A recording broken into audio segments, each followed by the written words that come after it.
তুমি এখনো কাঁদছো, চোখের জল থামছে না, মনে হচ্ছে ঈশ্বর শুনছেন না। বন্ধু, যদি আজ তোমার চোখে জল থাকে, জীবনে সব কিছু হারিয়ে ফেলার ভয় থাকে, তাহলে একটু থামো। এই ভিডিও তোমার জন্য। প্রথমে একটা প্রশ্ন, তুমি কি কখনো এমন পর্যায়ে এসেছো যেখানে মনে হয়েছে আমি আর পারছি না? সেই মুহূর্তে যিশু বলেন, আমি তোমার পেছনেই আছি আমার সন্তান। তোমার চোখের জল দেখেননি কেউ, কিন্তু যিশু দেখেছেন। তুমি প্রার্থনায় যা বলনি তাও তিনি জানেন। কষ্ট মানে ঈশ্বর দূরে নন, বরং কাছেই। তুমি যদি আজ কান্নার মধ্যে থাকো, জেনে রেখো ঈশ্বর তোমার কাঁধে হাত রেখেছেন, শুধু তুমি তা এখনো অনুভব করছো না। আমরা ভাবি কেন ঈশ্বর কিছু বলেন না, কিন্তু তিনি বলেন, তোমার কান্না আমার ভাষা, আমি শুনছি। তুমি যে ব্যথার ভিতর দিয়ে যাচ্ছ তা বৃথা নয়। ঈশ্বর আমাদের চরিত্র তৈরি করেন নীরবতায়। কিছু মুহূর্তে ঈশ্বর নীরব থাকেন, কিন্তু সেই সময়েই তুমি শক্ত হচ্ছ। ভয় করো না, আমি তোমার সাথে আছি। চিন্তা করো না, আমি তোমার ঈশ্বর।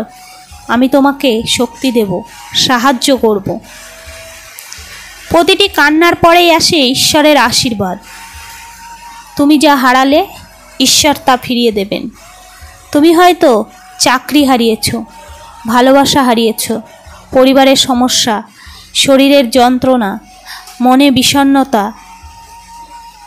জানো কি, ঈশ্বর কখনো তোমার হাত ছেড়ে দেন না।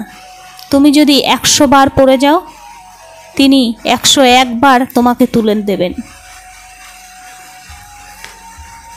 কেউ যদি বলে, তুই তো ফেল করলি, তখন যিশু বলেন, আমার চোখে তুমি বিজয়ী। কেন কান্না আসে প্রার্থনায়? কখনো কখনো তুমি প্রার্থনা করতে গিয়ে হঠাৎ কাঁদতে শুরু করো। এটা পবিত্র আত্মার স্পর্শ। তুমি অনুভব করো কেউ তোমার গভীর ভিতর থেকে কিছু না বলা কথা শুনে নিচ্ছেন। আমরা জানি না কিভাবে প্রার্থনা করতে হয়, কিন্তু পবিত্র আত্মা আমাদের হয়ে অনুবাদ করেন সেই অশ্রু, সেই চাপা কান্না। এই কান্নার ভিতরেই ঈশ্বরের উত্তর লুকিয়ে থাকে। ঈশ্বর এখনো কাজ করছেন, তুমি থেমো না। তোমার প্রার্থনার উত্তর হয়তো এখনো আসেনি, কিন্তু তার মানে এই নয় যে তা আসবেই না। বহুজন 99% যে 1% দূরে থেমে যায়। তুমি থেমো না, কারণ ঈশ্বর তখনই কাজ শুরু করেন যখন আমরা বলি, আমার কিছু করার নেই, এবার তুমি করো প্রভু। আজ তোমার কান্না বদলে যাবে সাক্ষ্যে।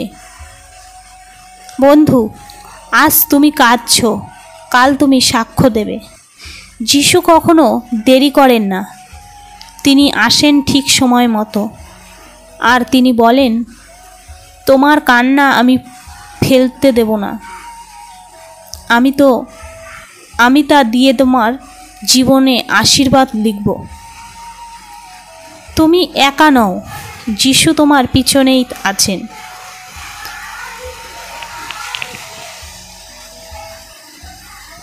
বন্ধু, যদি ভিডিওটা তোমার হৃদয় ছুঁয়ে যায়, তাহলে অন্যের জন্য শেয়ার করো, কারণ তোমার শেয়ার কারোর কান্না থামাতে পারে আর যিশুর কাছে নিয়ে যেতে পারে।